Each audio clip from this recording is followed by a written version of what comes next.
রহস্য কখনো আলোতে জন্মায় না। রহস্য জন্ম নেয় অন্ধকারে, আর অপেক্ষা করে কারো না কারো সত্য খুঁজে বের করার জন্য।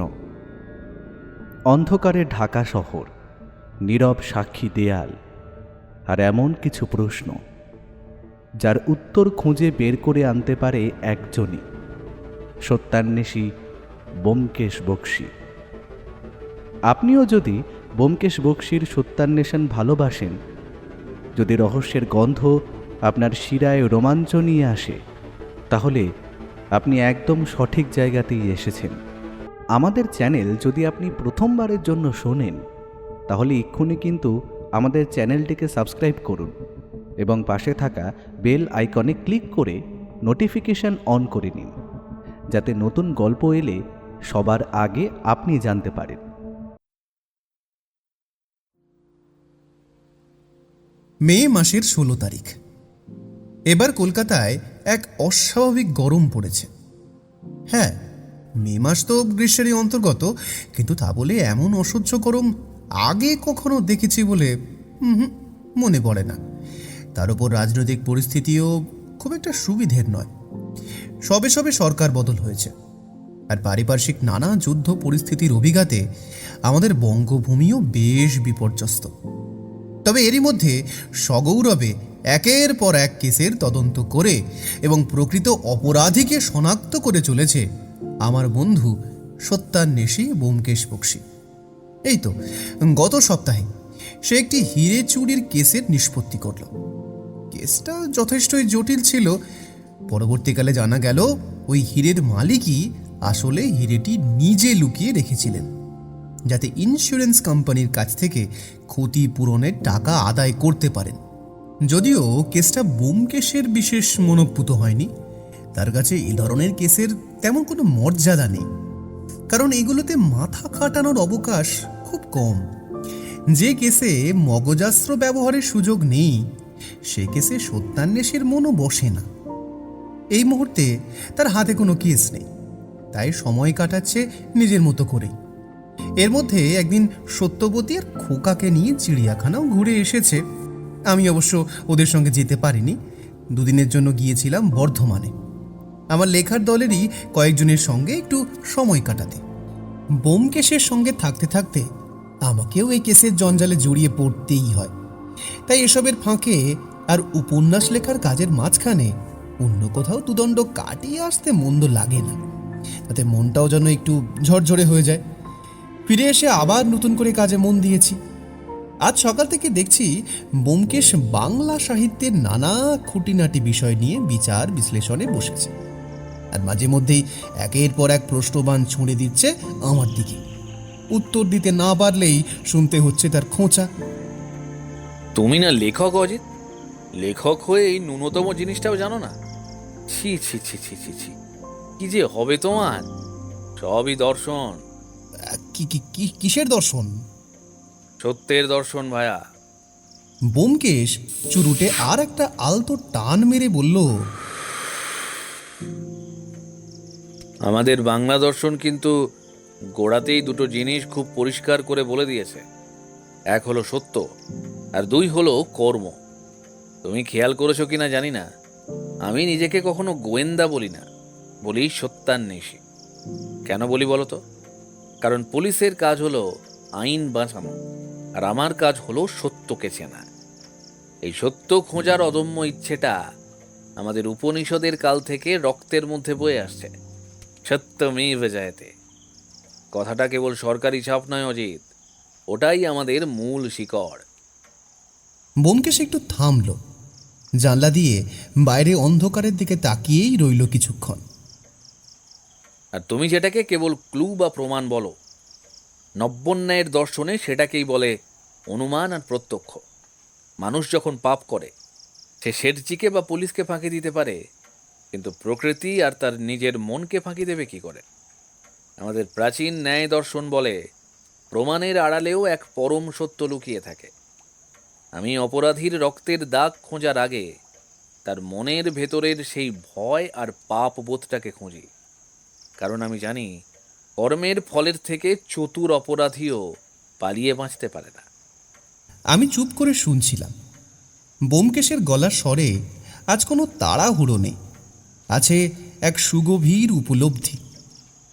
আরেকটা কথা মনে রেখো অজিত ভাইয়া, ব্যোমকেশের চোখ দুটো প্রদীপের আলোয় মিটমিট করে উঠল। অপরাধীকে ধরা মানেই তাকে কেবল ফাঁসি কাঠে ঝোলানো নয়। আমাদের বাংলা ভাববাদ আর বৈষ্ণব দর্শন কিন্তু মানুষকে ঘৃণা করতে শেখায়নি। অপরাধকে চেনো, কিন্তু অপরাধীর ভেতরের ভাঙনটাকেও বোঝো। কত মানুষ যে বাধ্য হয়ে পরিস্থিতির চাপে পড়ে বা সামাজিক অপমানে পিষ্ট হয়ে অপরাধের পথ বেছে নেয়, এটা না বুঝলে তুমি কোনোদিনই পুরোপুরি সত্যের কাছে পৌঁছাতে পারবে না। এই বলে ব্যোমকেশ থামল। এই যে এখন ব্যোমকেশকে এত প্রাণোচ্ছল, এত চঞ্চল, এত মন খোলা দেখছি, এই ব্যোমকেশই একটা দুর্ধর্ষ কেসের সন্ধান পেলেই মুহূর্তের মধ্যে হয়ে ওঠে বাড়ির সবচেয়ে গম্ভীর, সবচেয়ে নিঃসঙ্গ মানুষ। তখন যেন চারপাশের সব কিছু থেকেই নিজেকে গুটিয়ে নেয় সে। মাঝে মাঝে আমার সত্যিই মনে হয় এইসব কেসগুলো যেন আর নাই আসে, কিন্তু পরক্ষণে বুঝতে পারি কেস ছাড়া ব্যোমকেশ যেমন অসম্পূর্ণ, তেমনি ব্যোমকেশ ছাড়া আমার জীবনটাও যেন কেমন ফাঁকা হয়ে যায়। থানায় ডিউটি রুমে বসেছিলেন দাসবাবু। বেশ একটা ঝিমুনি এসে গিয়েছিল ওনার। অনেক রাত হয়েছে, ঘড়ির কাঁটা প্রায় 12:30 ছুঁই ছুঁই। এমন সময় বিকট শব্দে টেলিফোনটা বেজে উঠল। দাসবাবু চমকে ঘুম ভেঙে উঠে একটু ধাতস্থ হয়ে রিসিভারটা তুললেন। উল্টো দিক থেকে ভেসে এলো এক উত্তেজিত ও ভয়ার্ত কণ্ঠস্বর। হ্যালো হ্যালো স্যার, স্যার ওরা দাদাকে আর বৌদিকে মেরে দিয়ে চলে গেছে স্যার। আপনারা আপনারা তাড়াতাড়ি আসুন। ওরা ওরা দাদা বৌদিকে গুলি করেছে স্যার। তাড়াতাড়ি আসুন স্যার, প্লিজ। দাসবাবু ছিলেন পোড় খাওয়া পুলিশ অফিসার। এমন সংবাদ তাঁর কাছে নতুন নয়।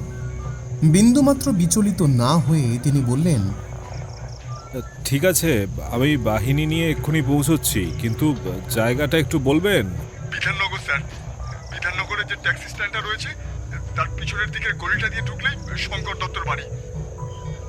দাসবাবু রিসিভারটা নামিয়ে রাখলেন। মিনিট 20 মধ্যেই থানার পুলিশ বাহিনী রওনা হওয়ার প্রস্তুতি নিল। বিধাননগর পৌঁছাতে সময় লাগলো প্রায় আধ ঘন্টা। ঘড়ির কাঁটায় তখন রাত 1:15। গিয়ে দাসবাবু দেখলেন একটি বাড়ির সামনে জনা 30-40 লোকের ভিড় জমেছে। প্রথমে তিনি কনস্টেবলদের নির্দেশ দিলেন ভিড় সরিয়ে জায়গাটা ফাঁকা করতে। দাসবাবু এবং তার এক সহকারী এগিয়ে গেলেন বাড়ির মূল ফটকের দিকে। পুলিশকে ঢুকতে দেখে উপস্থিত লোকজন একটু সরে দাঁড়ালো। চারদিকে চাপা ফিসফাস, উৎকণ্ঠা আর আতঙ্কের আবহ। ফটক পেরিয়েই দাসবাবুর চোখ পড়ল কল ঘরের দিকে। বাড়িটা ইংরেজি এল অক্ষরের আদলে তৈরি। স্নানঘর আর কলঘরই সম্ভবত মূল ভবনের বাইরে আলাদা অংশে অবস্থিত। সেই কলঘরের সামনেই একটি টিউবওয়েলের পাশে পড়ে রয়েছে দুটো নিথর দেহ। মহিলাটিকে দেখেই বোঝা গেল তিনি আর বেঁচে নেই। পুরুষটির অবস্থাও একই। তবু নিশ্চিত হওয়ার জন্য দাসবাবু অত্যন্ত সন্তর্পণে দুজনেরই নাড়ি পরীক্ষা করলেন। না, কেউই জীবিত নন। তিনি চারপাশে একবার ভালো করে চোখ বুলিয়ে নিলেন। হাতে টর্চ ছিল বটে, কিন্তু কলঘরের আশেপাশে আবর্জনা আর অব্যবহৃত জিনিসপত্রের স্তূপ পড়ে থাকায় রাতের অন্ধকারে খুব বেশি কিছু বোঝা গেল না। কোথাও কোনো সংঘর্ষের স্পষ্ট চিহ্ন প্রথম দর্শনে চোখে পড়ল না। ঠিক সেই সময় এক ব্যক্তি কাঁদতে কাঁদতে ছুটে এসে দাসবাবুর পায়ে লুটিয়ে পড়লেন। স্যার, স্যার ওরা আমার দাদা বৌদিকে মেরে ফেললো স্যার। এবার আমরা তো অনাথ হয়ে গেলাম স্যার। আমাদের বাড়িতে আর বড় বলে কেউ রইল না। দাদা, দাদা গো। দাসবাবু জানতেন পুলিশি পেশায় আবেগের স্থান অত্যন্ত সীমিত। এই মুহূর্তে সমবেদনার চেয়ে তথ্যই বেশি প্রয়োজন। আপনি কে? স্যার, আমি প্রভাস দত্ত, শঙ্কর দত্তের নিজের ভাই। আমি আপনাকে ফোন করেছিলাম। আপনাদের বাড়িতে কে কে রয়েছেন? আগে দাদা, বৌদি আর ওদের একমাত্র নাতনি, আর আমি, আমার স্ত্রী আর আমার ছেলে মেয়ে, আর দুজন কাজের লোক। এ বাড়িতে আর কেউ থাকে না স্যার। দাসবাবু এক মুহূর্ত চুপ করে রইলেন। এত রাতে উপস্থিত সবাইকে জেরা করা বোধহয় সমীচীন হবে না। তার চেয়ে ঘটনাস্থল সুরক্ষিত রাখা এবং প্রয়োজনীয় আইনি প্রক্রিয়া শুরু করাই জরুরি। তিনি আর দেরি না করে লাশ দুটো ময়না তদন্তের জন্য পাঠানোর নির্দেশ দিলেন।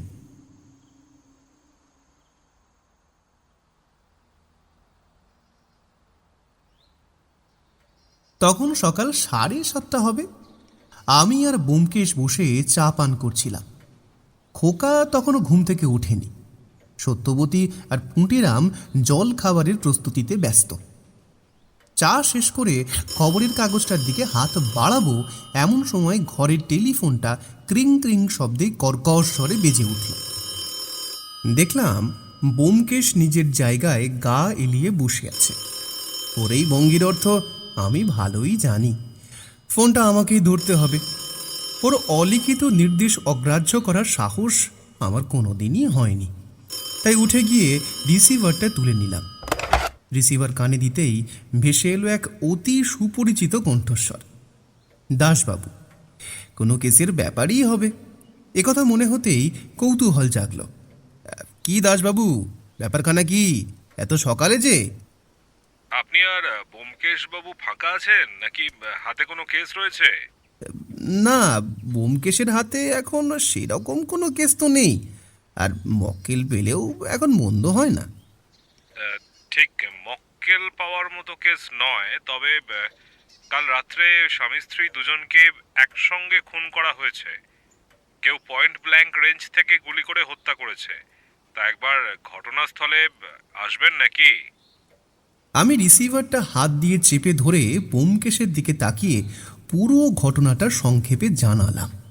ব্যোমকেশ আর দেরি না করে আমার হাত থেকে রিসিভারটা নিয়ে নিল। আমরা এক্ষুনি বেরোচ্ছি দাসবাবু, ঘণ্টাখানেকের মধ্যেই পৌঁছে যাব। আপনি ঠিকানাটা আর একবার বলুন। দাসবাবু ঠিকানাটা বলতে লাগলেন। ব্যোমকেশ তার ছোট ডায়েরিটা বের করে মন দিয়ে সব লিখে নিল। ফোনটা রাখতেই আমি ওর দিকে তাকিয়ে বললাম, কিছুই তো জানো না কেসটা সম্পর্কে, তাহলে হঠাৎ করে রাজি হয়ে গেলে যে? মানে? ব্যোমকেশ মুচকি হেসে আমার দিকে তাকালো। আরে অজিত, বাড়িতে বসে বসে ভালো লাগছে না, হাতে একটু কাজ না থাকলে আমার চলে। কি হবে কাজ করে? সে তো পুলিশের জন্য খাটা, ব্যক্তিগত লাভ তো কিছু হবে না। ব্যোমকেশ হেসে মাথা নাড়ল। অজিত, ব্যোমকেশ বক্সি টাকার জন্য কবে কাজ করেছে? কথাটার জবাব আমার জানা ছিল না। বুঝলাম ব্যোমকেশের সঙ্গে তর্ক করে কোনো লাভ নেই। একবার যখন সিদ্ধান্ত নিয়েছে যে বিধাননগর যাবে, তখন তাকে আর আটকানো যাবে না। আমিও তৈরি হয়ে নিলাম। মিনিট 15 মধ্যেই আমরা দুজন বেরোনোর জন্য প্রস্তুত। ঘর থেকে বেরিয়ে দেখি সত্যবতী আর পুঁটিরাম মিলে জলখাবারের আয়োজন প্রায় শেষ করে ফেলেছে। আমাদের সামনে খাবার বাড়তে বাড়তেই সত্যবতী খোকাকে ঘুম থেকে তুলতে ভেতরের ঘরে চলে গেল। বিষয়টা যে ওর মোটেই ভালো লাগেনি সেটা মুখ দেখেই বোঝা যাচ্ছিল। রোজ ধীরে সুস্থে সকাল 9টা, 9:30টার দিকে জলখাবার তৈরি হয়, কিন্তু এই আকস্মিক কেস এসে পড়ায় সব কিছুই তড়িঘড়ি করতে হয়েছে। তাই বেরোনোর আগে ব্যোমকেশের সঙ্গে সে বিষয়ে আর কোনো কথা বলল না। আমরা তাড়াতাড়ি জলখাবার সেরে বাড়ি থেকে বেরিয়ে সামনের মোড়ের মাথায় এসে একটা ট্যাক্সি ধরলাম। নির্দিষ্ট ঠিকানাটা বলতেই গাড়ি চলতে শুরু করলো। রাস্তায় যেতে যেতে আমি ভাবতে লাগলাম, ঘটনাটা আসলে কি হতে পারে। সাধারণ খুনের কেস হলে ব্যোমকেশের খুব একটা আগ্রহ জন্মাবে না, তবে দাসবাবু নিজে যখন ডেকেছেন, নিশ্চয়ই এর মধ্যে এমন কিছু আছে যা তাঁর নজরে এসেছে। দেখা যাক শেষ পর্যন্ত কি দাঁড়ায়।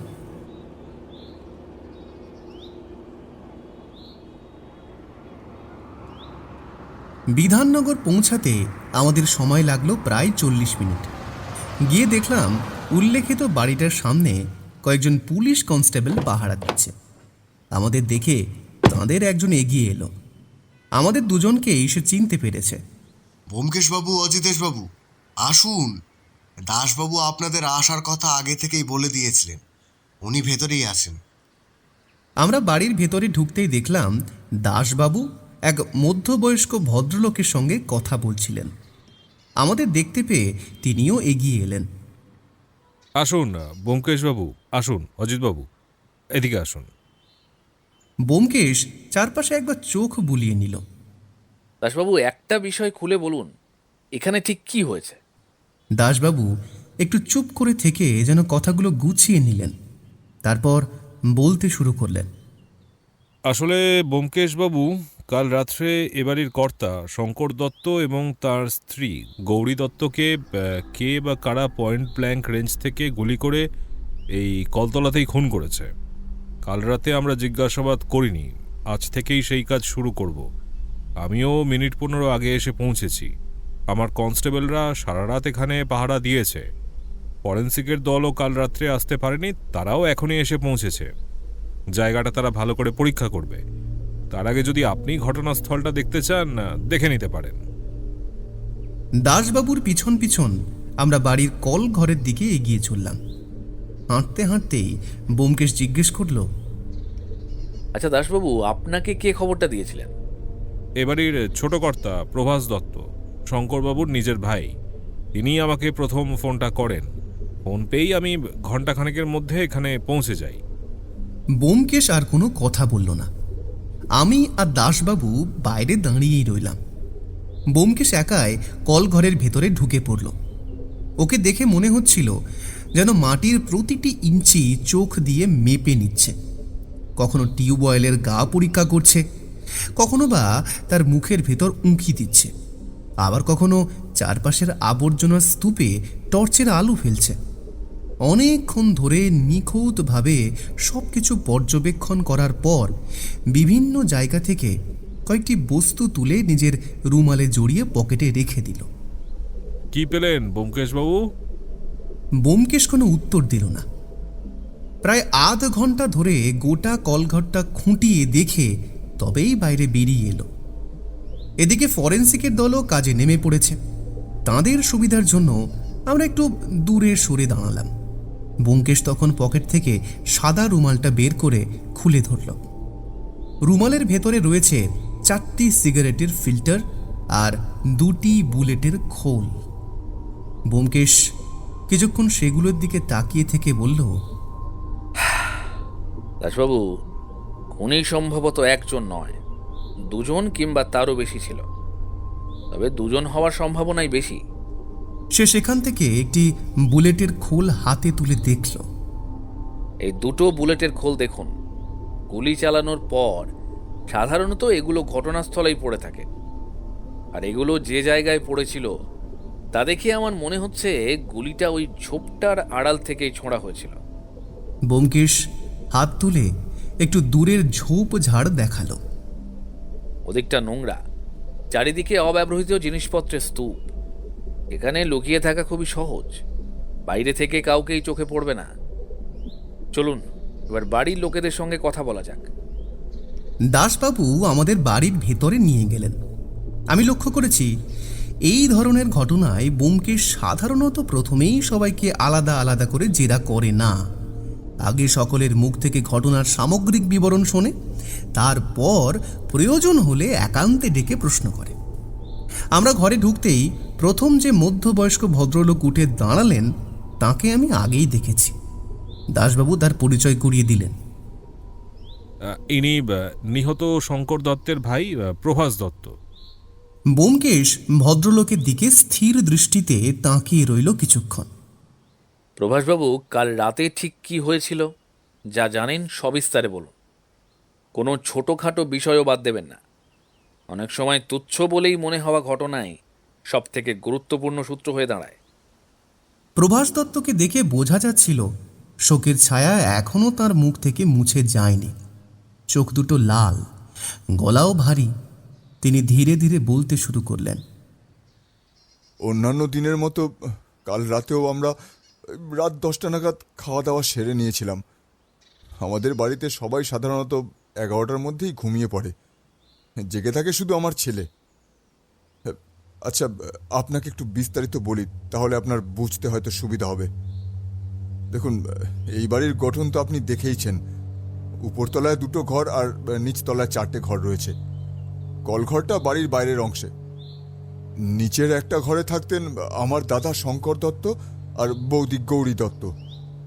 আমি আর আমার স্ত্রী রূপা থাকি উপরতলার একটা ঘরে। নিচতলার একটা ঘর রান্নাঘর হিসাবেই ব্যবহৃত হয়। বাকি 2টো ঘরের একটায় থাকে আমার ছেলে আর অন্যটায় আমার মেয়ে। আমার ছেলের নাম বিকাশ দত্ত আর মেয়ের নাম সুমনা দত্ত। মেয়ে বড়, ওর বয়স এই 19 বছর, আর বিকাশের মাত্র 14। তখন রাত 11:15 কি 20 হবে। আমরা সবাই খেয়ে দিয়ে যে যার ঘরে শুয়ে পড়েছি। হঠাৎ শুনতে পেলাম বিকাশ চিৎকার করছে, বাড়িতে চোর পড়েছে, চোর পড়েছে! আমার ঘরের দরজাটা কেউ বাইরে থেকে বন্ধ করে দিয়েছে, কেউ এসো খোলো, দরজাটা খুলে দাও। প্রভাস একটু জল খেলেন, তারপর আবার বলতে শুরু করলেন। আমরা ঘর থেকে বেরোতে বেরোতে 3-4 মিনিট কেটে গিয়েছিল। ততক্ষণে দেখি পাশের ঘর থেকে ওর দিদি মানে সুমনা বেরিয়ে দরজাটা খুলে দিয়েছে। তারপর আমরা সবাই মিলে বাড়ির চারপাশটা খুঁজতে লাগলাম, চোর কোথাও লুকিয়ে আছে কিনা সেটাই দেখার চেষ্টা করলাম। বাড়ির সিঁড়ি বেয়ে ছাদে উঠতেই দেখি ছাদের দরজার তালাটা কেউ ধারালো কিছু দিয়ে কেটে দিয়েছে। ব্যাপারটা আমার খুবই অদ্ভুত লেগেছিল, কারণ বিকেলবেলা জামা কাপড় তুলে আনার পরেই ছাদের দরজায় তালা লাগিয়ে দেওয়া হয়, তারপর আর সেটা খোলা হয় না। কিন্তু কখন তালাটা কাটা হলো, কে কাটলো, কিছুই বুঝতে পারিনি। আর যদি সত্যি তালা কাটা হয়ে থাকে, তবে সেই শব্দ আমি বা আমার স্ত্রী কেউই পেলাম না কেন? পরে মনে হলো হয়তো তখন আমরা সবাই নিচে একসঙ্গে খাওয়া দাওয়া করছিলাম, তাই হয়তো শব্দটা কানে যায়নি। উপরে উঠে আমরা কাউকে খুঁজে পেলাম না, চোরেরও কোনো চিহ্ন ছিল না। তখন ঘর থেকে আর একটা তালা এনে ছাদের দরজাটা আবার বন্ধ করে দেওয়া হলো। এই পর্যন্ত বলেই প্রভাসবাবু থেমে গেলেন। ব্যোমকেশ এবার বিকাশের দিকে তাকালো। আচ্ছা বিকাশ, তুমি অত রাত পর্যন্ত কি করো? আসলে স্যার, আমি একটু আঁকতে ভালোবাসি, তাই আঁকার কাজ করতে গিয়ে রাত হয়ে যায়। কোনো ছবি আঁকা শুরু করলে সেটা শেষ না করে শুতে গেলে আমার অস্বস্তি হয়, তাই বেশিরভাগ দিনই আমি অনেক রাত পর্যন্ত জেগে কাজ করি। ব্যোমকেশ মাথা নেড়ে কথাটা মনে রাখল, তারপর আবার প্রভাসবাবুর দিকে ফিরে তাকালো। আচ্ছা প্রভাসবাবু, বাকিটা বলুন। এতক্ষণে প্রভাসবাবু খানিকটা ধাতস্থ হয়েছেন। এক গ্লাস জল খেয়ে আবার বলতে শুরু করলেন। আমরা সবাই মিলে চারিদিকটা ভালো করে খুঁজে দেখি, দেখলাম চোর নেই। বাড়ির সবাই জেগে গেছে দেখে সে হয়তো পালিয়ে গেছে, কিন্তু আমাদের সেই ধারণা যে সম্পূর্ণ ভুল ছিল তার প্রমাণ পেলাম মিনিট 10-এর মধ্যেই। আমরা সবাই যে যার ঘরে ফিরে গিয়েছিলাম। দাদা আর বৌদি অবশ্য ওই পাশের জঙ্গলের দিকটা তো একবার গিয়েছিলেন, মানে যদি চোরটা ওদিকে গিয়ে পালিয়ে থাকে সেই জন্য। আসলে ওদের একমাত্র নাতনিটা ওদের কাছেই থাকে, তাই তাকে নিয়ে একটু বেশিই চিন্তিত থাকতেন দুজনে। জঙ্গলের দিকটায় যাওয়ায় ওদের পায়ে কাদা লেগেছিল, সেই কাদা ধুতেই দুজনে কলঘরে গিয়েছিলেন। ঠিক তখনই 2টো গুলির শব্দ কানে এলো। প্রথমে আমরা সবাই হতবাক হয়ে গিয়েছিলাম, কিছুই বুঝে উঠতে পারিনি। প্রায় মিনিট খানেক পরে আমরা কলতলার দিকে ছুটে যাই, গিয়ে দেখি বৌদি তখন মারা গিয়েছেন। গুলিটা লেগেছিল বুকের ঠিক বাঁ দিকে। আর দাদা? দাদা তখনও বেঁচে ছিলেন, ওর গলায় গুলি লেগেছিল। সে দৃশ্য দেখে আমরা মুহূর্তের জন্য যেন স্তব্ধ হয়ে গিয়েছিলাম। আমার ছেলে বিকাশী তখন আমাকে বলল, বাবা, তুমি তাড়াতাড়ি পুলিশে খবর দাও, পুলিশ আসা খুব দরকার। আমার স্ত্রী রূপা ততক্ষণে জ্ঞান হারিয়েছিল। আমার মেয়ে সুমনা ওকে সামলানোর চেষ্টা করছিল। আমি তখনই থানায় ফোন করে দাসবাবুকে খবরটা দিই। এই পর্যন্ত বলে প্রভাসবাবু থেমে গেলেন। ব্যোমকেশ চুপ করে নিজের মনে কি যেন ভাবতে লাগলো। ওর চোখ দুটো ক্রমশ স্থির হয়ে উঠছিল। বুঝলাম মাথার ভেতরে ইতিমধ্যেই ঘটনার একটা প্রাথমিক ছবি গড়ে উঠেছে। কিছুক্ষণ পরে সে মুখ তুলে জিজ্ঞেস করল, আচ্ছা প্রভাসবাবু, আপনার দাদার কি কোনো শত্রু ছিল? কি করে জানবো ব্যোমকেশ বাবু? তবে এটুকু বলতে পারি, আমার দাদা খুবই ভালো মানুষ ছিলেন। কিন্তু ব্যবসা করতে গেলে শত্রু তো তৈরি হয়ই। তবে ব্যবসার কারণে কেউ দাদাকে খুন করবে, এ কথা আমার ঠিক বিশ্বাস হয় না। ঠিক এমন সময় পাশ থেকে প্রভাসবাবুর স্ত্রী রূপা দেবী হঠাৎ বলে উঠলেন, আচ্ছা, এটা ইয়াসিন মিন্টুর কাজ নয় তো? প্রভাসবাবু যেন একটু অপ্রস্তুত হয়ে পড়লেন। আমি লক্ষ্য করলাম ব্যোমকেশের ভ্রু দুটো সামান্য কুঁচকে উঠেছে। এই ইয়াসিন মিন্টুকে?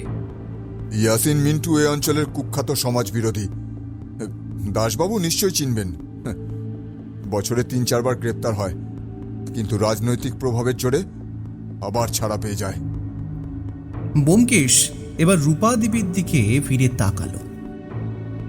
আচ্ছা রূপা দেবী, আপনার কেন মনে হচ্ছে এই হত্যাকাণ্ডের পেছনে ইয়াসিন মিন্টুর হাত থাকতে পারে?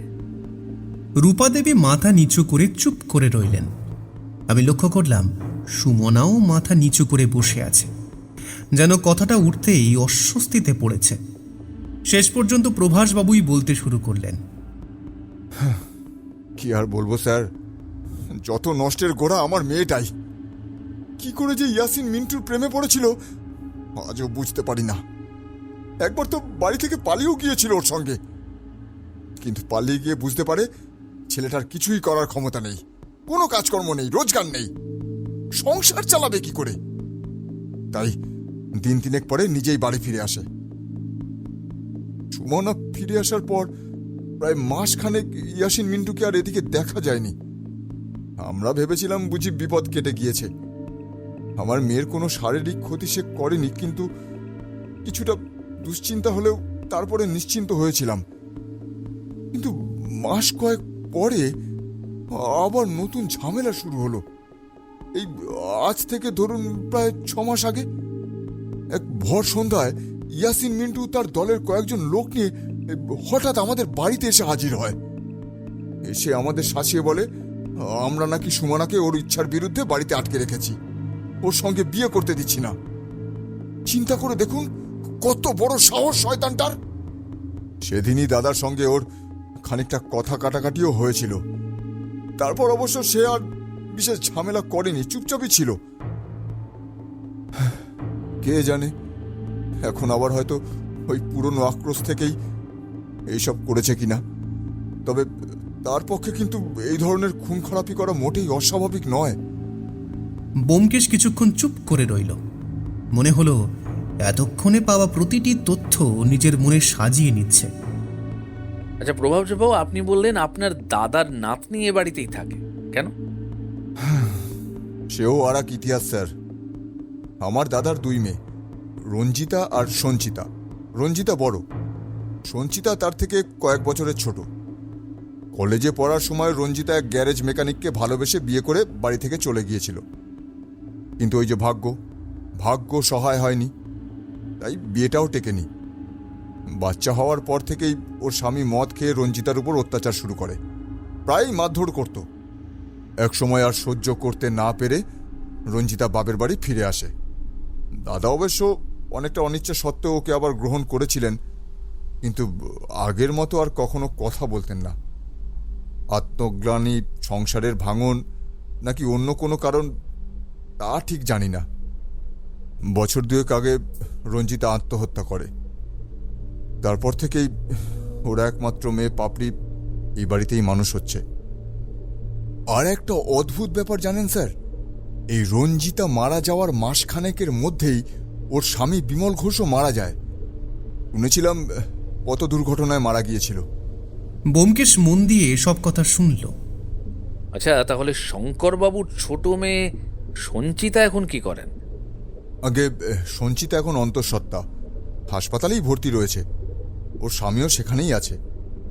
ওর বিয়েটা অবশ্য দাদার পছন্দ করেই হয়েছিল। আপনারা কি গৌরী দেবী আর শঙ্করবাবুর মৃত্যুর খবর সঞ্চিতাকে জানিয়েছেন? প্রভাসবাবু মাথা নিচু করে কিছুক্ষণ চুপ করে রইলেন।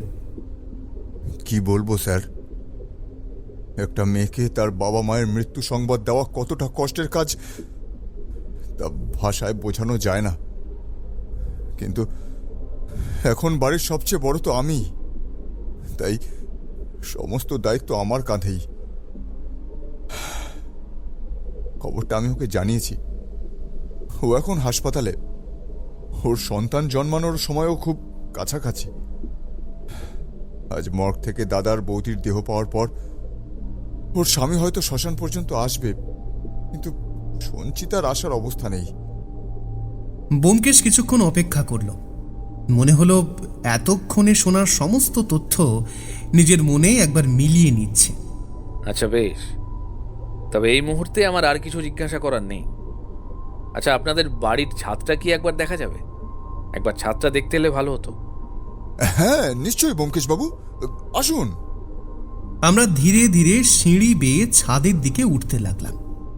সিঁড়ি দিয়ে ওঠার সময় ব্যোমকেশের চোখে পড়ল এক কোণে একটা কাটা তালা পড়ে রয়েছে। সে অত্যন্ত সন্তর্পণে তালাটা তুলে নিজের সাদা রুমালে মুড়ে দাসবাবুর হাতে দিয়ে দিল। এটা আঙুলের ছাপ পরীক্ষার জন্য ব্যবহার করতে হবে। আপাতত এটা আপনার কাছেই থাক। ছাদে উঠে ব্যোমকেশ চারপাশ খুব মনোযোগ দিয়ে পর্যবেক্ষণ করতে লাগলো। কখনো ছাদের মেঝে, কখনো জল ট্যাঙ্ক, কখনো পাঁচিলের ধারে গিয়ে নিচের দিকে তাকাচ্ছে। কিছুক্ষণ পরে সে ছাদের এক কোণ থেকে একটি নীল সুতোর টুকরো এবং একটি নীল জামার বোতাম খুঁজে পেল। সেগুলো সাবধানে রুমালে মুড়ে দাসবাবুর হাতে তুলে দিল। এরপর ছাদের এক প্রান্তে গিয়ে নিচের দিকে তাকিয়ে দেখতে দেখতে হঠাৎ দাসবাবুকে কাছে ডাকল। এই দেখুন দাসবাবু। দাসবাবু এগিয়ে যেতেই ব্যোমকেশ ছাদের কিনারার দিকে আঙুল দিয়ে দেখালো। আততায়ীরা প্রথমে ছাদ দিয়েই বাড়ির ভেতরে ঢুকেছিল। তার প্রমাণ এই ঘষে যাওয়ার দাগগুলো। এখানকার রং এখনো পুরোপুরি শুকোয়নি, সবে প্লাস্টার আর রঙের কাজ হয়েছে, তাই ঘর্ষণের দাগগুলো এখনো স্পষ্ট বোঝা যাচ্ছে। আমার ধারণা ওরা হয় এই পাইপ বেয়ে উপরে উঠেছিল, নয়তো ওই আম গাছ থেকে সরাসরি জল ট্যাঙ্কের উপর লাফ দিয়েছিল। তারপর জল ট্যাঙ্ক থেকে নেমে মূল ছাদে এসে তালাটা কেটেছে। আর একটা কথা, আমার বিশ্বাস এই বাড়ির আশেপাশে ভালো করে খুঁজলে আপনারা ব্লেড পাবেন, সম্ভবত টেন্সার ব্লেড। তালাটা কাটতে সেটাই ব্যবহার করা হয়েছে। দাসবাবু মন দিয়ে প্রতিটি কথা শুনে মাথা নাড়লেন। এরপর ব্যোমকেশ আর একবার চারিদিকে চোখ নিল। এখানে আপাতত আমাদের আর কোনো কাজ নেই দাসবাবু, আমরা তাহলে উঠি। মূল ফটক দিয়ে বেরিয়ে আসার পর দেখলাম ব্যোমকেশ দাসবাবুকে একটু দূরে ডেকে নিয়ে গিয়ে নিচু গলায় কিছুক্ষণ কিসব আলোচনা করল। আমি ইচ্ছে করেও ওদের কথা শুনতে পেলাম না। কথা শেষ করে ব্যোমকেশ আমার কাছে ফিরে এলো। চলো অজিত, এবার ফেরা যাক। আমরা হাঁটতে হাঁটতে বিধাননগরের ট্যাক্সি স্ট্যান্ডের কাছে এসে পৌঁছালাম। ওখানে একটা ছোট্ট চায়ের দোকান দেখে ব্যোমকেশ দাঁড়িয়ে পড়ল। চলো অজিত, একটু চা খাওয়া যাক, মাথাটা বড্ড ধরে রয়েছে। চায়ের দোকানের বেঞ্চে বসেই আমি আর কৌতূহল চেপে ধরে রাখতে পারলাম না। আচ্ছা ব্যোমকেশ, দাসবাবুকে আলাদা করে কি বললে বলো তো? ব্যোমকেশ আমার প্রশ্নের উত্তর না দিয়ে দোকানদারকে বলল, দাদা 2 কাপ কড়া করে বেশ আদা দিয়ে চা দিন তো। আমরা কয়েক মিনিট ধরে চা খাচ্ছিলাম। ব্যোমকেশ যেন নিজের চিন্তার জগতে ডুবেছিল। এমন সময় আমাদের পাশের বেঞ্চে এসে বসলো কয়েকজন লোক। মোটামুটি বয়স্কই বলা যায়, 50-এর কাছাকাছি বয়স হবে। বসেই তারা নিজেদের মধ্যে আলোচনা শুরু করলো। এই বাংলায় পুলিশ দিয়ে কিচ্ছু হবে না। এই দিনের পর দিন লোক মরে যাচ্ছে, কেউ কিছু করতেই পারছে না। এই দেখুন না, এখনো দেখুন কোনো প্রগতি নেই। এখনো শুধু ওদের পুরো বাড়িটা ঘিরে দাঁড়িয়ে থাকতে দেখছি, আর কিচ্ছুটি কাজ করছে না। পুলিশের তো রাতে টহল দেওয়ার কাজ, সে কাজ তারা করে না। কেউ খুন হয়ে গেলে তারপর এসে পরিবারের সঙ্গে হুজ্জুতি করা। হ্যাঁ তা ঠিক, তবে সেদিন একটা জিনিস দেখেছিলাম। অন্যরা কৌতূহলী হয়ে তার দিকে তাকালো। রবি দাসকে। রবিদাস? রবিদাস ওইখানে কি করছিল? জানি না কি করছিল, তবে ওকে আর আরেকটা লোককে ওদিন ঘোরাঘুরি করতে দেখেছিলাম। আরেকজনকে ঠিক চিনতে পারিনি, তবে শুধু চেনা চেনা লাগছিল। তা রবিদাস হঠাৎ এই এলাকায়? কে জানে, তবে ওর নামে তো কম কথা শোনা যায় না। হ্যাঁ, ঠিকই বলেছেন আপনি। ও তো খুব কুখ্যাত প্রকৃতির লোক। কখন যে কি করে বসবে তার ঠিক নেই। এই পর্যন্ত বলেই লোকগুলো নিজেদের চা শেষ করলো। তারপর ধীরে ধীরে উঠে চলে গেল। আমি চায়ের কাপ হাতে বসে রইলাম। ব্যোমকেশকে দেখলাম সে অত্যন্ত মনোযোগ দিয়ে পুরো কথোপকথনটাই শুনেছে, কিন্তু মুখে কোনো মন্তব্য করল না, যেন শুনেও শুনল না। চা শেষ হলে সে দোকানদারকে দাম মিটিয়ে দিল। অজিত, তুমি বাড়ি চলে যাও, আমার কয়েকটা কাজ আছে, আমি পরে ফিরবো। কি কাজ? আমিও চলি না তোমার সঙ্গে? হ্যাঁ, কি বলো? না, এই কাজটা আমাকে একাই করতে হবে। ব্যোমকেশের কথার আর কোনো জবাব দিলাম না। বুঝতে পারছিলাম ওর মাথায় কিছু একটা ঘুরছে, তবে এটা এখন আমাকে বলার ইচ্ছে ওর নেই। আমি একাই বাড়ি ফিরে এলাম। বাড়িতে ঢুকতেই সত্যবতী প্রশ্ন করল, কি গো, ব্যোমকেশ কোথায়? হ্যাঁ, ওর নাকি কয়েকটা কাজ আছে। বলল ফিরতে দেরি হতে পারে। দেরি হলে আমাদের আর ওর জন্য অপেক্ষা করতে হবে না। কি বলি বলো? আচ্ছা আসুক, দেখছি ওকে আমি। বৌঠানের গলায় বিরক্তির সুর স্পষ্টই টের পেলাম। আমি আর কথা বাড়ালাম না। খোকা তখন নিজের খেলনা নিয়ে খেলছিল। সারাদিন তো তার সঙ্গে বিশেষ সময় কাটানো হয় না, তাই আমিও কিছুক্ষণ ওর পাশে বসে রইলাম। দেখতে দেখতে দুপুর গড়িয়ে এলো। ঘড়িতে তখন প্রায় 2টো বাজে। সত্যবতী খাবার বেড়ে দিল। আমি কোনো কথা না বলে স্নান সেরে খেতে বসলাম। খাওয়ার সময় সত্যবতী অবশ্য 2-1বার ব্যোমকেশের প্রসঙ্গ তুলেছিল, কিন্তু আমি বিশেষ কিছু বলতে পারলাম না, কারণ আমিও জানতাম না সে কোথায় গেছে কিংবা কি করছে। খাওয়া দাওয়া শেষ করে খোকাকে নিয়ে নিজের ঘরে শুয়ে পড়লাম। ভাবলাম বিকেলের দিকে হয়তো একটু বেরোবো, কিন্তু দুপুরের ভাত আর গরমের চোটে কখন যে চোখ লেগে গিয়েছিল তা টের পাইনি। ঘুম ভাঙার আগে পর্যন্ত ব্যোমকেশের আর কোনো খোঁজ পেলাম না। ঘুম থেকে উঠে বাইরে এসে বৈঠকখানায় ঢুকতেই দেখলাম ব্যোমকেশ আর সত্যবতী দিব্যি গল্প করছে। বেশ হাসি ঠাট্টাও চলছে। বুঝলাম ভায়া ইতিমধ্যেই বৌঠানের রাগ ভাঙিয়ে ফেলেছে। আমি মুখ চোখ ধুয়ে এসে ওদের আড্ডায় যোগ দিলাম। খোকা তখনও ঘুম থেকে ওঠেনি। তা ভায়া, গিয়েছিলে কোথায়? সেরকম কোনো গোপন কথা নয় অজিত। যে হাসপাতালে শঙ্করবাবু আর গৌরী দেবীর ছোট মেয়ে সঞ্চিতা ভর্তি আছে, সেই হাসপাতালেই গিয়েছিলাম। তথ্যটা যাচাই করে নেওয়ার দরকার ছিল। আমি একটু নড়ে চড়ে বসলাম। তা তথ্যটা কি ঠিক? হ্যাঁ ভাইয়া, ঠিক। সঞ্চিতা গত 4 দিন ধরে ওই হাসপাতালের তত্ত্বাবধানে রয়েছে। খুব শীঘ্রই সন্তান প্রসব করবে। হ্যাঁ, সঞ্চিতার স্বামীর সঙ্গে দেখা হলো নাকি? না অজিত, ওর সঙ্গে দেখা হয়নি। সে নিজের বাড়িতেই ছিল। রাতে আবার হাসপাতালে আসবে বলে শুনলাম। বুঝলাম। তারপর আর কি করলে? একটা ব্যাপার বেশ ভালোই হয়েছে।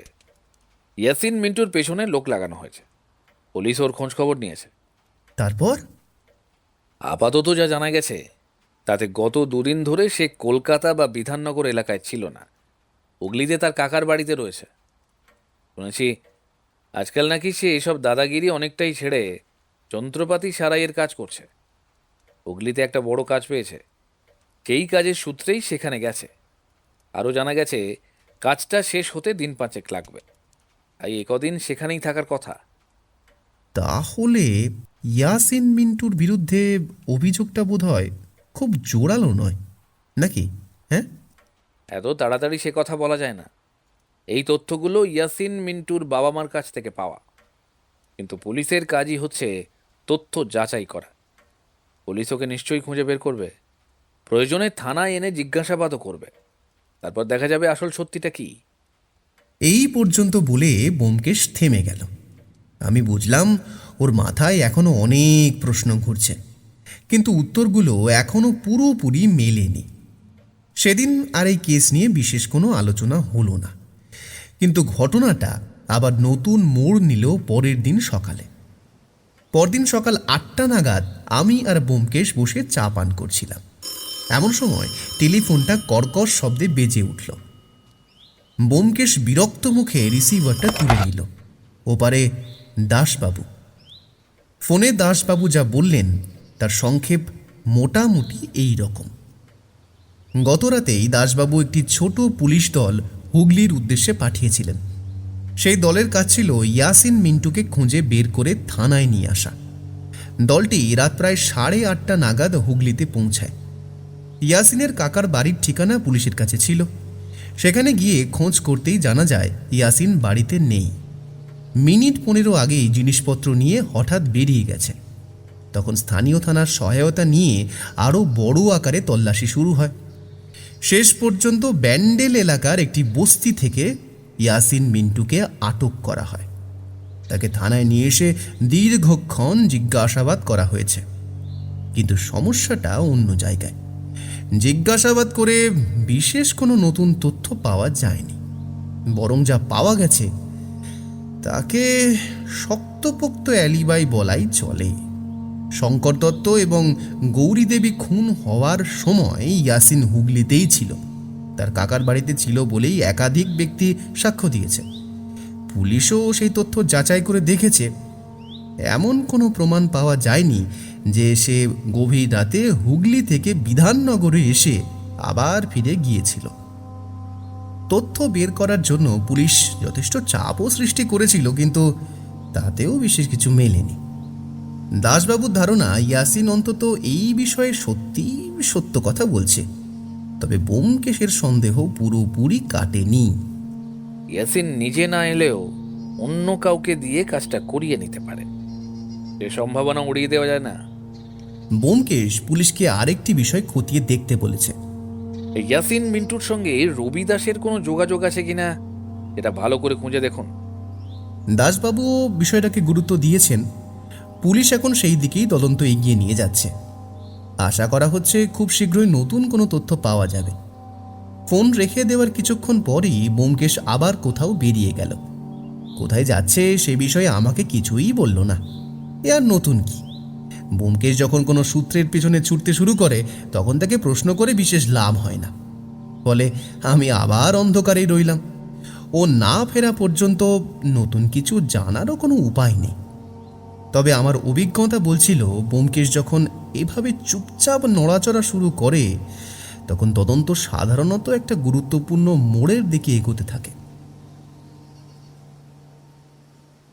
ব্যোমকেশ ফিরল বিকেলের দিকে। এর মধ্যে তার কোনো খোঁজই পাওয়া যায়নি। আমি আর সত্যবতী দুজনেই বেশ উদ্বিগ্ন ছিলাম। ব্যোমকেশ ঘরে ঢুকতেই সত্যবতী শুরু করলো।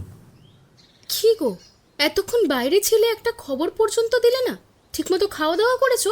আর গিয়েছিলে কোথায়? আমাদেরকে একবার বলেও তো যেতে পারতে নাকি? দাঁড়াও সত্য, আগে একটু পরিষ্কার হয়নি। বাইরে ভীষণ গরম, ঘামে একেবারে প্যাচপ্যাচে হয়ে গেছি। তারপরে এসে সব বলছি। প্রায় 10 মিনিট পরে স্নান সেরে চায়ের কাপ হাতে নিয়ে ব্যোমকেশ বৈঠকখানায় এসে বসল। আমি আর অপেক্ষা না করে জিজ্ঞেস করেই বসলাম, তা ভায়া, আজ কোথায় গিয়েছিলে? হ্যাঁ, প্রথমে গিয়েছিলাম সঞ্চিতার স্বামী অরূপবাবুর বাড়িতে। ওনাকে একটু জিজ্ঞাসাবাদ করা দরকার ছিল, কিন্তু গিয়ে জানতে পারলাম অরূপবাবু বাড়িতেই নেই। আজ ভোরবেলাতেই সঞ্চিতা একটি পুত্র সন্তানের জন্ম দিয়েছে, তাই তিনি হাসপাতালেই আছেন। তাহলে ওর সঙ্গে দেখা হলো না?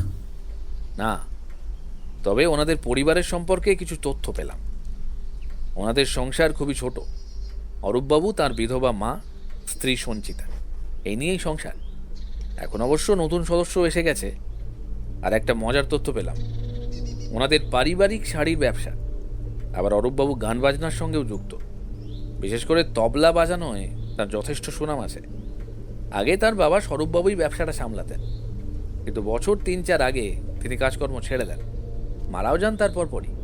তারপর থেকেই অরূপবাবু সংসারের আর ব্যবসার দায়িত্ব নিয়ে নিয়েছেন। তা এসব থেকে কিছু সূত্র পেলে? না, বিশেষ কিছু নয়। কয়েকটা প্রশ্নের উত্তর পেলাম বটে, কিন্তু তদন্তের জন্য খুব গুরুত্বপূর্ণ কিছু এখনো হাতে আসেনি। তারপর গেলাম আমার এক গুপ্তচরের কাছে। গুপ্তচর? ভায়া, সত্যান্বেষীরও কিছু নিজস্ব লোকজন থাকে। সবাইকে তো আর দাসবাবুর পুলিশের উপর ছেড়ে দিলে চলে না।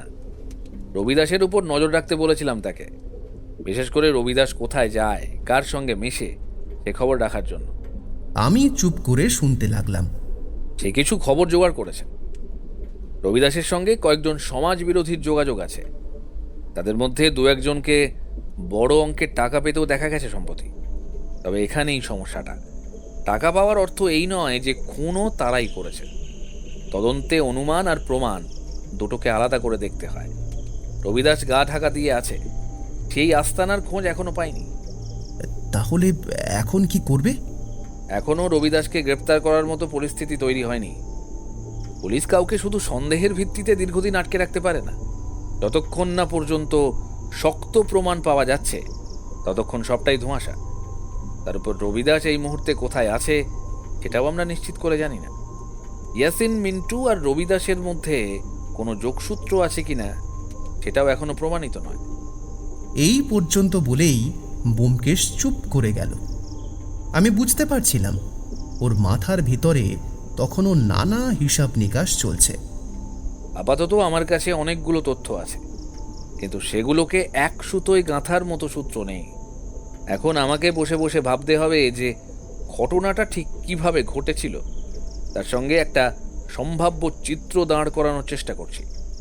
যদি তথ্য প্রমাণ সেই ধারণার সঙ্গে মিলে যায় তাহলে সেই পথেই এগোবো, আর যদি না মেলে তাহলে নতুন করে ভাবতে হবে। তদন্ত অনেকটা অন্ধকার ঘরে পথ খোঁজার মতো অজীব। একটা দরজা বন্ধ হলে আরেকটা দরজা খুঁজতে হয়। তবে খুব বেশি অগ্রগতি হয়েছে এমন দাবি আমি এখনই করব না। এখনো অনেকটাই পথ বাকি। ইতিমধ্যে খুব নতুন কিছু ঘটেনি, তবে কয়েকটি বিষয় অনেকটাই স্পষ্ট হয়ে উঠেছে। ইয়াসিন মিন্টুর বিরুদ্ধে খুনে জড়িত থাকার কোনো প্রমাণ পাওয়া যায়নি। এমনকি রবিদাসের সঙ্গেও তার প্রত্যক্ষ যোগাযোগের কোনো প্রমাণ এখনো পর্যন্ত মেলেনি। যে লোকগুলোর সম্পর্কে সন্দেহ করা হচ্ছিল যে রবিদাস তাদের টাকা দিয়েছিল, পুলিশ তাদেরও খুঁজে বের করার চেষ্টা করেছে, কিন্তু এখনো পর্যন্ত তদন্তে তেমন উল্লেখযোগ্য কিছু পাওয়া যায়নি। ব্যোমকেশ অবশ্য হাল ছাড়ার মানুষ নয়। সে নিজের মতো করে নানা দিক খতিয়ে দেখছে, খবর সংগ্রহ করছে, পুরনো তথ্যগুলোর সঙ্গে নতুন তথ্য মিলিয়ে দেখছে। তবে একটা ব্যাপার আমি লক্ষ্য করছিলাম, প্রথম দিকে যাদের উপর ব্যোমকেশের সন্দেহ ছিল, এখন সে তাদের অনেককেই সন্দেহের তালিকা থেকে ধীরে ধীরে সরিয়ে ফেলছে।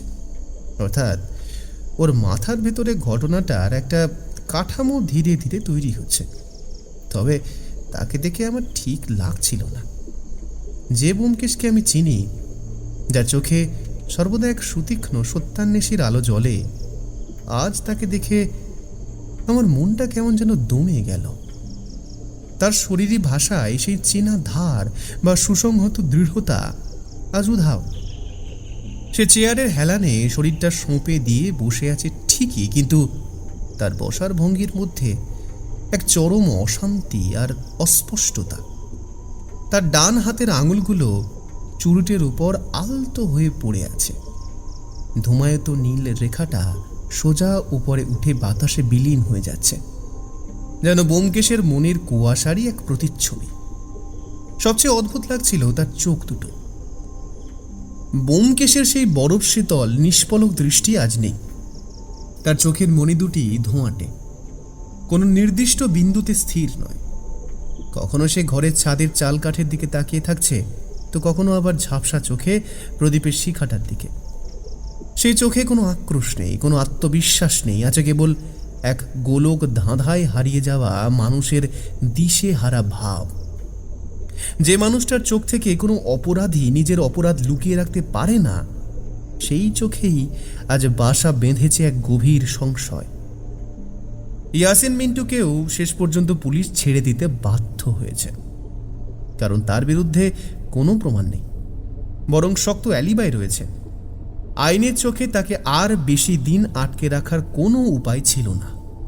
এরই মধ্যে আবার একটি নতুন তথ্য সামনে এসেছে। প্রায় মাসখানেক আগে সঞ্চিতা ও তার স্বামী অরূপবাবুর সঙ্গে শঙ্করবাবুর একটি ঝামেলা হয়েছিল। বিষয়টা ছিল টাকা পয়সা নিয়ে। অরূপবাবুর নাকি কিছু অর্থের প্রয়োজন ছিল।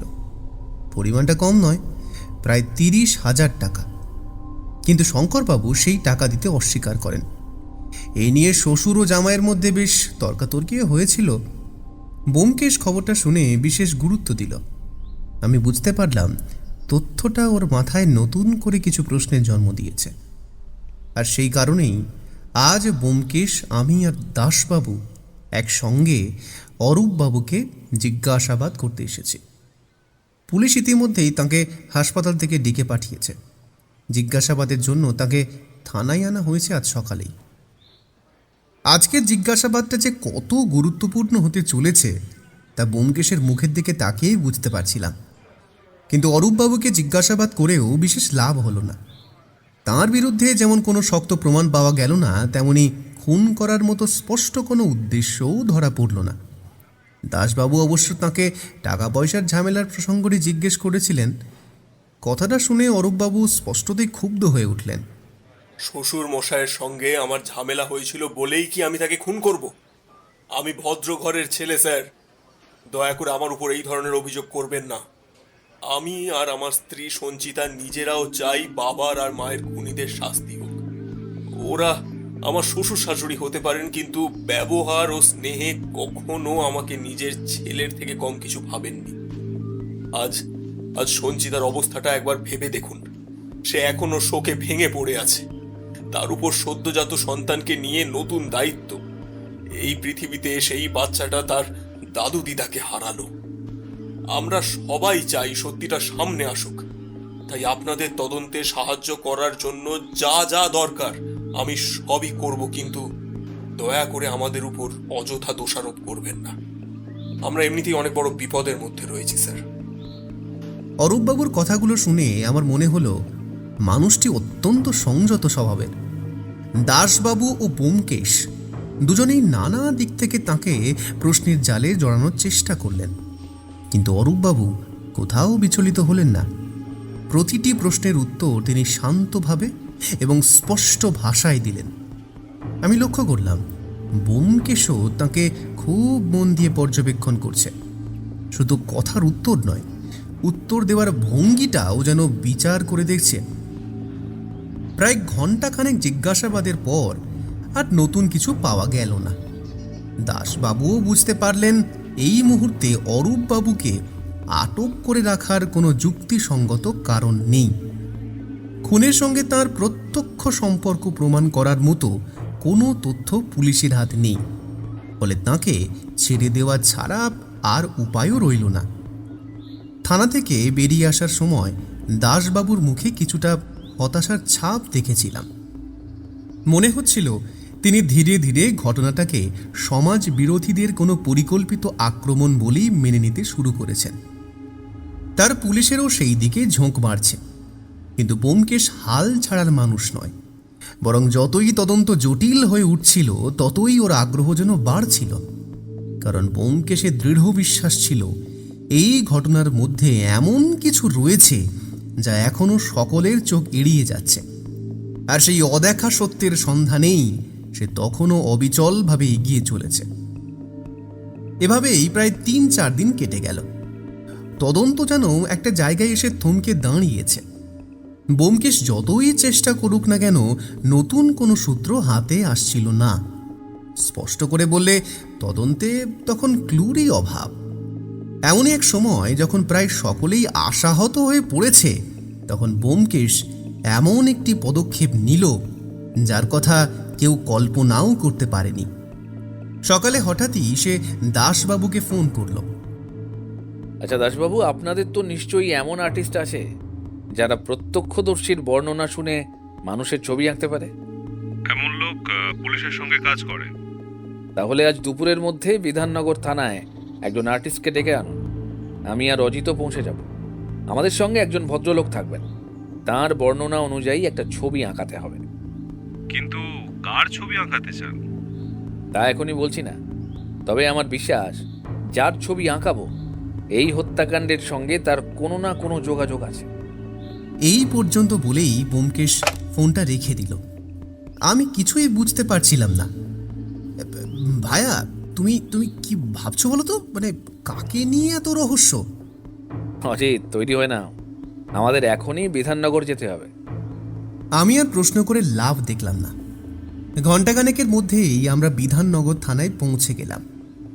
আমাকে থানায় নামিয়ে ব্যোমকেশ ওই ট্যাক্সি নিয়ে গেল ট্যাক্সি স্ট্যান্ডের ওখানে। সেখান থেকে ফিরল 15 মিনিট পরে। ওর সঙ্গে ছিলেন এক মধ্যবয়স্ক ভদ্রলোক, সমরেশ চক্রবর্তী। দেখে বুঝলাম এই ব্যক্তি সেদিন ওই চায়ের দোকানে চা পান করছিলেন যখন আমরা গেছিলাম। থানায় ঢুকেই ব্যোমকেশ দাসবাবুকে বলল, দাসবাবু, ইনি সমরেশ চক্রবর্তী, আমার অত্যন্ত গুরুত্বপূর্ণ একজন সাক্ষী। আপনার আর্টিস্টকে ডেকে আনুন। ইনি যে ব্যক্তির কথা বলবেন তার বর্ণনা অনুযায়ী ছবি আঁকা হবে। আর্টিস্ট এসে বসতেই সমরেশবাবু ধীরে ধীরে সেই অজ্ঞাত ব্যক্তির মুখের বর্ণনা দিতে শুরু করলেন। ঘরের ভেতর তখন এক অদ্ভুত উত্তেজনা। আমি, দাসবাবু, কনস্টেবলরা সকলে নিঃশব্দে দাঁড়িয়ে দেখছিলাম। প্রায় 45 মিনিট ধরে কাজ চলল। অবশেষে ছবিটি সম্পূর্ণ হলো। কিন্তু ছবিটা হাতে নিয়ে আমি হতবাক। লোকটিকে আমার সম্পূর্ণ অচেনা মনে হলো। ছবিতে এক গোঁফ দাড়িওয়ালা ব্যক্তির মুখ ফুটে উঠেছে। ভায়া, এ কার ছবি? এমন কাউকে তো আমি কখনো দেখিনি। ব্যোমকেশ কোনো উত্তর দিল না। সে ছবিটার দিকে কিছুক্ষণ স্থির দৃষ্টিতে তাকিয়ে রইল। আচ্ছা দাসবাবু, আপনি চিনতে পারছেন? না, আমারও পরিচিত বলে তো মনে হচ্ছে না। ব্যোমকেশের ঠোঁটের কোণে তখন এক অদ্ভুত হাসি। সে আর্টিস্টের দিকে তাকালো। ভাই, তোমার কাছে একটা ব্লেড আছে? আর্টিস্ট অবাক হলেও পকেট থেকে একটি ছোট ব্লেড বের করে দিল। ব্যোমকেশ ছবিটা টেবিলের ওপর রাখল। তারপর অত্যন্ত সাবধানে ব্লেডের সাহায্যে ছবির গোঁফের অংশটুকু ঘষে তুলে ফেলল। এরপর দাড়ির অংশও মুছে দিল। ঘরের সকলেই নিঃশ্বাস বন্ধ করে তাকিয়ে আছে। ধীরে ধীরে ছবির আসল মুখটা ফুটে উঠল। আর সেই মুখ দেখেই দাসবাবু প্রায় চিৎকার করে উঠলেন। এ কি? এ তো... আমি নিজেও স্তম্ভিত। এ মুখ আমি চিনি, খুব ভালো করেই চিনি। এ আর কেউ নয়, সঞ্চিতার স্বামী অরূপ। ঘরের মধ্যে মুহূর্তের জন্য নিস্তব্ধতা নেমে এলো। ভায়া, এ তো অরূপ বাবু। তাহলে এই হত্যাকাণ্ডের সঙ্গে উনিও জড়িত? ব্যোমকেশ এবার ধীরে ধীরে মাথা নাড়ল। তার চোখে তখন সেই পরিচিত দৃঢ়তার ঝলক। আমার ধারণা আমরা অবশেষে সঠিক পথে এগোচ্ছি। দাসবাবু, অরূপবাবুকে অবিলম্বে থানায় নিয়ে আসুন। আমি এখনই তাকে জিজ্ঞাসাবাদ করতে চাই। দাসবাবু আর এক মুহূর্ত দেরি করলেন না। তিনি দ্রুত কয়েকজন কনস্টেবলকে নির্দেশ দিলেন।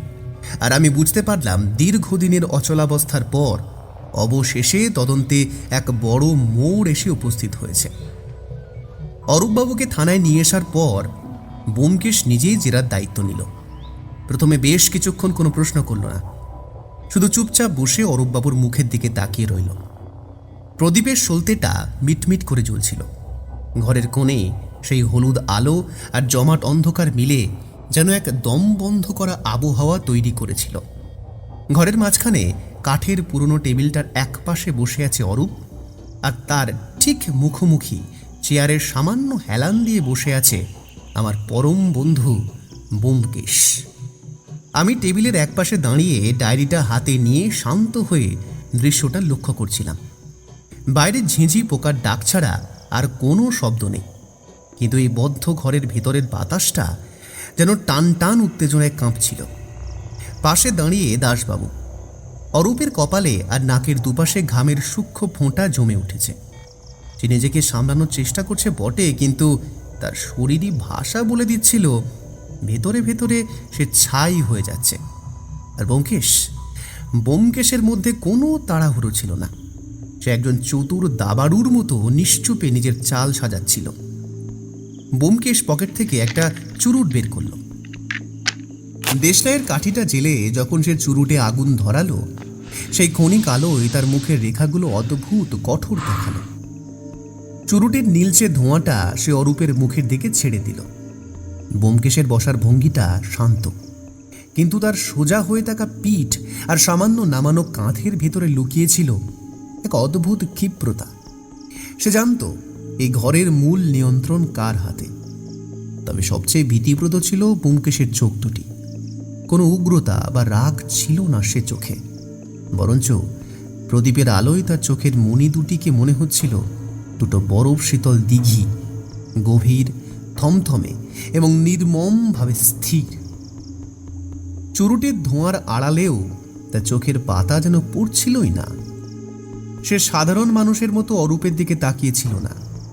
আমার মনে হলো ব্যোমকেশ যেন তার তীক্ষ্ণ দৃষ্টি দিয়ে অরূপের চামড়া মাংস ভেদ করে মনের প্রতিটি সুপ্ত চিন্তা, চোয়ালের সূক্ষ্ম কাঁপুনি আর গলার নালীর ওঠানামাকে নিখুঁত মেপে নিচ্ছে।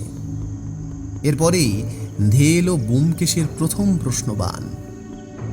আপনার সঙ্গে রবিদাসের কি সম্পর্ক? কে রবিদাস? আমি তো কাউকে চিনি না। আর এভাবে আমাকে হ্যারাস করছেন কেন থানায় তুলে এনে?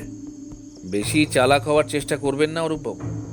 আমাদের কাছে যথেষ্ট প্রমাণ আছে। যা জানেন সব বলুন। অরূপবাবু চুপ করে রইলেন। মুখে কোনো কথা নেই তার, শুধু কপাল বেয়ে ঘামের ফোঁটা নেমে আসছে। বলুন, রবিদাসকে আপনি কিভাবে চেনেন? অরূপবাবু এবারও নীরব। কি হলো? মুখে কুলু পেটেছেন কেন? সত্যি কথা বলুন, না হলে পুলিশকে অন্য রাস্তা ধরতে হবে। কিছুক্ষণ নীরব থাকার পর অরূপবাবু ভেঙে পড়লেন। বলছি স্যার, সব বলছি। আগে আমাকে এক গ্লাস জল দিন। তাকে জল দেয়া হলো। জল খেয়ে তিনি বলতে শুরু করলেন।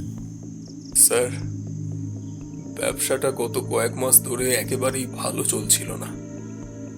আজকাল কত শাড়ির দোকান হয়েছে, খদ্দেরকে নতুন স্টক না দেখাতে পারলে কোনো দাম নেই। একেবারে একেবারে মন্দার বাজার চলছিল। শ্বশুর মশাইয়ের কাছে টাকা ধার চাইতে গিয়েছিলাম, কিন্তু ওই বুড়ো আমাকে টাকা দিল না, নিজের মেয়ের মুখের দিকেও তাকালো না। এদিকে বাজারের ধার দেনা বেড়েই চলছিল। পাওনাদারদের চাপে জীবনটা একেবারে একেবারে নরক হয়ে গিয়েছিল। তারপর রবিদাসের সঙ্গে যোগাযোগ হলো কিভাবে? রবি আমার ছোটবেলার বন্ধু, স্কুল জীবন থেকেই চিনি। আমি জানতাম ও এসব অপরাধমূলক কাজের সঙ্গে জড়িত, তাই নিজের সমস্যার কথা ওকে বলেছিলাম। রবি বলেছিল এককালীন বেশ কিছু টাকা দিতে পারলে সব ব্যবস্থা করে দেবে। টাকাটা জোগাড় করা আমার পক্ষে খুব কঠিন ছিল, কিন্তু পরে ভাবলাম যদি একবার শ্বশুরটাকে সরানো যায় তাহলে আর টাকার অভাব থাকবে না। কম করে 4-5 লক্ষ টাকার সম্পত্তি তো পাবই। তাই রবিকে বলেছিলাম এখন 10,000 টাকা দিচ্ছি, বাকি টাকা কাজ হয়ে গেলে দেব। ব্যোমকেশ এবার সামনের দিকে ঝুঁকে বসল। অস্ত্রের ব্যবস্থা কে করেছিল? আমি জানি না স্যার, সব রবিই করেছিল। সে বলেছিল তার এক চেনা লোক আছে, তার কাছ থেকেই বন্দুক জোগাড় হয়েছিল। খুনের পরিকল্পনাটা কে করেছিল? আমি আমি বাড়িটার প্রতিটা ঘর চিনতাম, তাই পুরো পরিকল্পনাটা আমিই করেছিলাম। ওই বিকাশ ছেলেটা রাত জেগে থাকে সেটা জানতাম, তাই প্রথমে ওর ঘরের দরজা বাইরে থেকে বন্ধ করে দেওয়া হয়েছিল। কিন্তু কিন্তু ছেলেটা এমন চিৎকার শুরু করলো যে পুরো পরিকল্পনাই প্রায় ভেস্তে যাচ্ছিল। কলতলায় গুলি কে চালিয়েছিল, আপনি না রবি? আমি। রবি শেষ পর্যন্ত গুলি চালাতে রাজি হয়নি, তবে সে আমাকে বন্দুক চালানো শিখিয়েছিল। ব্যোমকেশ কিছুক্ষণ চুপ করে রইল। রবিদাস এখন কোথায়? ঠিক জানি না স্যার, শুনেছি কোথাও গা ঢাকা দিয়ে আছে, শুনেছি আসানসোল। দেখুন অরূপবাবু, আপনি যে অপরাধ স্বীকার করেছেন তার শাস্তি অত্যন্ত কঠোর, তাই আমাদের আর ভুল বোঝানোর চেষ্টা করবেন না। সত্যি করে বলুন, রবিদাস কোথায়? আমি সত্যিই জানি না স্যার, যা জানি সব বলেছি। এরপর দাসবাবু কনস্টেবলদের নির্দেশ দিলেন অরূপবাবুকে গ্রেপ্তার করতে। অরূপবাবুকে লকআপে পাঠানো হলো। অন্যদিকে রবি দাসের খোঁজে চারিদিকে খবর পাঠানো হলো। খুব বেশি সময় লাগলো না, 2 দিনের মধ্যেই রবিদাস গ্রেপ্তার হলো। তাকে থানায় আনা হলো। আমি আর ব্যোমকেশও তখন উপস্থিত। দাসবাবু ও ব্যোমকেশ মিলে জেরা শুরু করলেন। প্রাথমিক জিজ্ঞাসাবাদে রবিদাস যা বলল তার বেশিরভাগই অরূপবাবুর বয়ানের সঙ্গে মিলে গেল। সবকিছু যেন ধীরে ধীরে পরিষ্কার হয়ে আসছিল। পাঠকদের মনে হতে পারে এখানেই বোধহয় রহস্যের সমাপ্তি। আমারও প্রথমে তাই মনে হয়েছিল, কিন্তু আসল বিষয় তখনও বাকি ছিল। কারণ ঠিক এর পরেই এমন একটি তথ্য সামনে এলো যা আমাদের সকলকে স্তম্ভিত করে দিয়েছিল। রবিদাসকে জেরা করতে গিয়ে এমন একটি তথ্য সামনে এলো যা আমাদের সকলকেই হতবাক করে দিয়েছিল। আচ্ছা রবি, তোমাদের মূল পরিকল্পনাটা কি ছিল? রবিদাস কিছুক্ষণ চুপ করে থাকলো। আগে আমাদের না স্যার, ওর কার? সঞ্চিতার।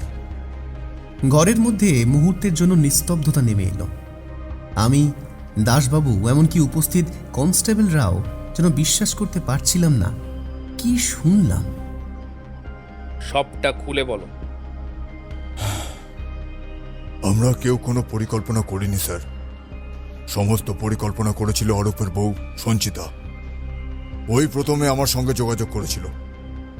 অরূপকে দিয়ে অরূপের শ্বশুর শাশুড়িকে সরিয়ে দেওয়ার কথা প্রথম ওই বলিয়েছিল। আমরা শুধু কাজটা সম্পূর্ণ করতে গিয়েছিলাম স্যার। রবিদাসের কথা শুনে আমার শরীর যেন ঠান্ডা হয়ে গেল। কি বলছো তুমি? সত্যিই বলছি স্যার, সমস্ত ব্যবস্থায় সঞ্চিতাই করে দিয়েছিল। কখন কে কোথায় থাকবে, বাড়ির অবস্থা কি, সমস্ত খবর আমাদের কাছে পৌঁছে দিত সে। অরূপ রাজি হয়েছিল পরে। আমি ওকে গুলি চালানো শেখাই। প্রথমে সে ইতস্তত করেছিল, কিন্তু পরে টাকার লোভে জড়িয়ে পড়ে। ব্যোমকেশ তখন স্থির দৃষ্টিতে রবিদাসের দিকে তাকিয়েছিল। আমি বুঝতে পারছিলাম এই তথ্য ওকে বিশেষ হতবাক করেনি। সম্ভবত এই সম্ভাবনাটা ও আগে থেকেই ভেবেছিল। পরে থানার বাইরে বেরিয়ে আমি ব্যোমকেশকে বললাম, ভায়া, ব্যাপারটা এখনো বিশ্বাস করতে পারছি না। অপরাধের জগতে অসম্ভব বলে কিছু নেই অজিত। আমি চুপ করে রইলাম। সত্যিই তো, গত কয়েক বছরে ব্যোমকেশের সঙ্গে থেকে কত বিচিত্র ঘটনা দেখেছি। ভাই ভাইকে খুন করেছে, ছেলে বাবাকে খুন করেছে, কাকা ভাইপোকে খুন করেছে, এমন উদাহরণ কম দেখিনি। কিন্তু একজন মেয়ে যে নিজে অন্তঃসত্ত্বা, যার সন্তান পৃথিবীর আলো দেখতে আর মাত্র কয়েকদিনের অপেক্ষা, সে নিজের বাবা মায়ের হত্যার পরিকল্পনা করতে পারে, এমন ঘটনা সত্যিই বিরল। এই কেসটা আমাকে একটা বড় শিক্ষা দিয়েছিল। কোনো তদন্তে শেষ মুহূর্ত পর্যন্ত হাল ছাড়া উচিত নয়। কারণ সত্য অনেক সময় এমন জায়গায় লুকিয়ে থাকে যেখানে কেউ খুঁজতেই যায় না। যখন গোটা পুলিশ বাহিনী ঘটনাটাকে সমাজ বিরোধীদের সাধারণ আক্রমণ বলে ধরে নিয়েছিল, তখনও ব্যোমকেশ নিজের সন্দেহকে পুরোপুরি বিসর্জন দেয়নি। আর সেই কারণেই শেষ পর্যন্ত এমন এক দিক সামনে এলো যা পুরো ঘটনাটাকেই নতুন অর্থ দিল।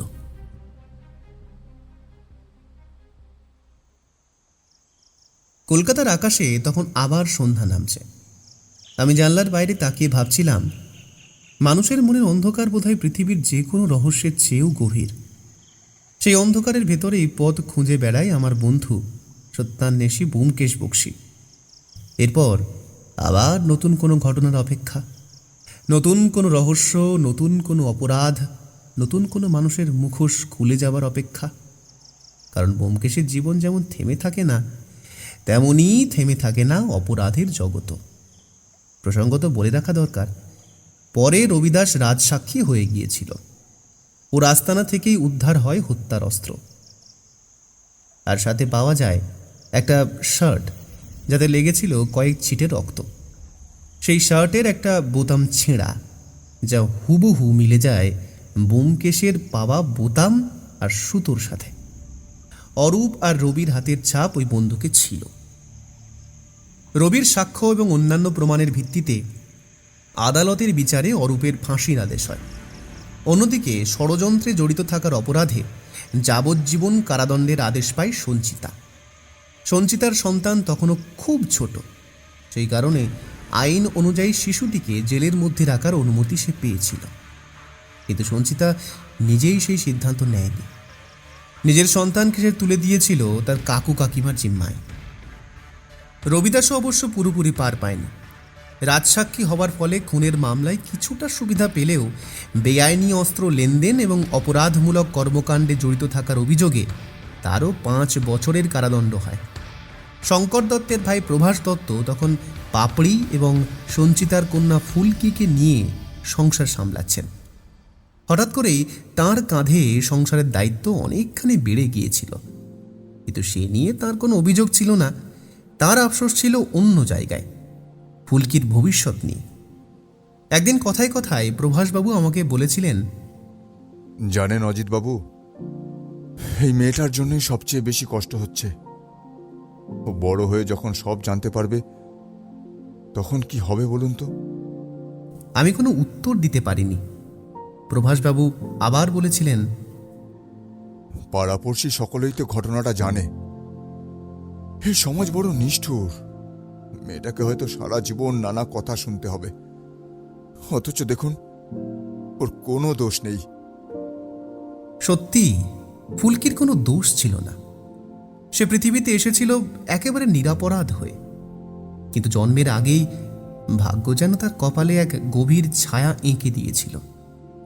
তবু প্রভাসবাবু দৃঢ় প্রতিজ্ঞ ছিলেন, ফুলকি এবং পাপড়ি দুজনকেই তিনি নিজের সন্তানের মতো মানুষ করবেন। তাদের শিক্ষা, ভবিষ্যৎ এবং নিরাপত্তার জন্য যা যা করা প্রয়োজন সবই করবেন। বোমকেশও বিষয়টি নিয়ে দাসবাবুর সঙ্গে কথা বলেছিল। প্রয়োজনে যাতে পরিবারটি সব ধরনের পুলিশি সহায়তা পায় সেই ব্যবস্থাও করে দেওয়া হয়েছিল। এরপর ধীরে ধীরে মামলার পর্দা নামল। কাগজে খবর বেরোলো, আদালতের রায় ঘোষিত হলো, মানুষের আলোচনার বিষয় বদলে গেল। কিন্তু আমার মনে আজও সেই মামলার কথা রয়ে গেছে, কারণ এই কেস আমাকে আবারও মনে করিয়ে দিয়েছিল মানুষের হৃদয়ের লোভ, ক্ষোভ এবং প্রতিহিংসা কখনো কখনো রক্তের সম্পর্ককেও হার মানায়। আর সেই কারণেই হয়তো সত্যের অনুসন্ধান এত কঠিন। পৃথিবীর ইতিহাস থেকে শুরু করে আধুনিক সমাজের অলিগলি সর্বত্রই এই ট্র্যাজিক বাস্তবতার অজস্র ছাপ ছড়িয়ে আছে। জন্মসূত্রে রক্তের সম্পর্ককে আমরা সবচেয়ে নিরাপদ ও পবিত্র বলে মনে করি। বিশ্বাস করা হয় যেখানে অন্য সব বাঁধন শিথিল হয়ে পড়ে সেখানে রক্তের টান মানুষকে এক সুতোয় বেঁধে রাখে। কিন্তু মানুষের মনের গহীনে যখন লোভের বিষাক্ত বীজ অঙ্কুরিত হয় তখন সেই পবিত্র বাঁধন মুহূর্তে তুচ্ছ হয়ে যায়। সম্পত্তি, ক্ষমতা কিংবা নিজস্ব স্বার্থের অন্বেষণে অন্ধ হয়ে যায় মানুষ। নিজের সহোদর, পিতা কিংবা সন্তানকে প্রতিপক্ষ মনে করতে বিন্দুমাত্র দ্বিধা করে না। লোভের সহোদর হিসেবেই আসে ক্ষোভ। বছরের পর বছর ধরে জমতে থাকা ক্ষোভ, ঈর্ষা আর অবহেলা মানুষের চিন্তা চেতনাকে গ্রাস করে নেয়। রক্তের সম্পর্কের ভেতরে থাকা অধিকারের দাবি থেকেই অনেক সময় এই ক্ষোভের উৎপত্তি হয়। আপনজন বলেই তার কাছ থেকে প্রত্যাশার পারদ থাকে উঁচুতে, আর সেই প্রত্যাশা পূর্ণ না হলেই জন্ম নেয় সূক্ষ্ম অভিমান, যা কালক্রমে বিষাক্ত ক্ষোভে পরিণত হয়। এই ক্ষোভ যখন কোনো সঠিক দিক নির্দেশনা পায় না তখন তার রূপ নেয় প্রতিহিংসায়। প্রতিহিংসা এমন এক অন্ধ আবেগ যা মানুষকে যুক্তিবোধ ও ভালোবাসার সব সীমা অতিক্রম করতে বাধ্য করে। নিজের ক্ষতির পরোয়া না করে কেবল অন্যকে ধ্বংস করার এই উন্মাদনায় সবার আগে বলি হয় নিজের প্রিয়জনেরা, যার সাথে শৈশবের হাজারো স্মৃতি জড়িয়েছিল। লোভ আর প্রতিহিংসার আগুনে ছাই হয়ে যায় সেই স্মৃতির উষ্ণতা। আর ঠিক এই কারণেই সত্যের অনুসন্ধান এত কঠিন হয়ে ওঠে।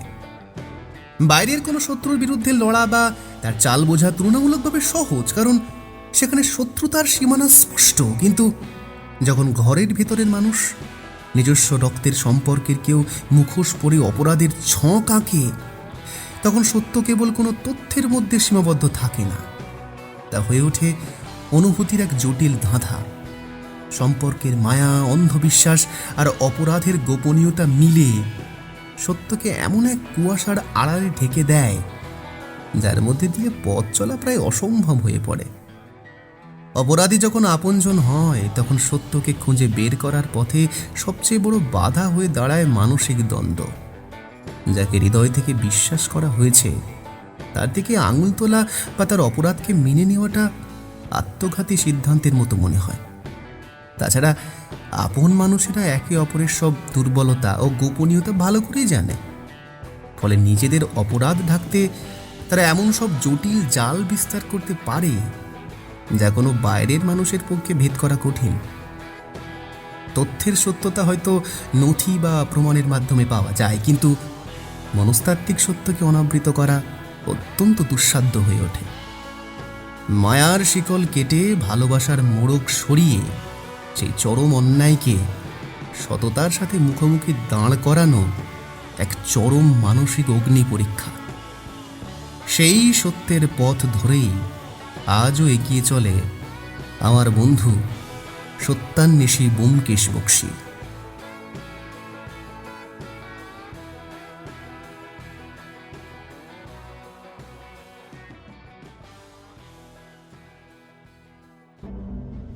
সব রহস্যের সমাধান হয় না, কিছু রহস্য বেঁচে থাকে পরবর্তী গল্পের জন্য। আজকের মতো ব্যোমকেশ বিদায় নিল, কিন্তু শহরের অন্ধকার জানে এই শেষ নয়, কারণ যেখানে রহস্য আছে সেখানে ফিরে আসবেই সত্যান্বেষী ব্যোমকেশ বক্সী। ভিডিওটি যদি আপনার ভালো লেগে থাকে তাহলে লাইক করুন, আর তার সঙ্গে হাইপ দিতে ভুলবেন না। এখনও পর্যন্ত যদি আমাদের চ্যানেলটিকে সাবস্ক্রাইব না করে থাকেন তাহলে এই রকমই আরও রহস্য রোমাঞ্চ গল্প শুনতে এক্ষুনি আমাদের চ্যানেলটি সাবস্ক্রাইব করুন, আর পাশে থাকা বেল আইকনে ক্লিক করে নোটিফিকেশন অন করে নিতে কিন্তু ভুলবেন না। খুব তাড়াতাড়ি আমরা আবার ফিরছি নতুন গল্প নিয়ে।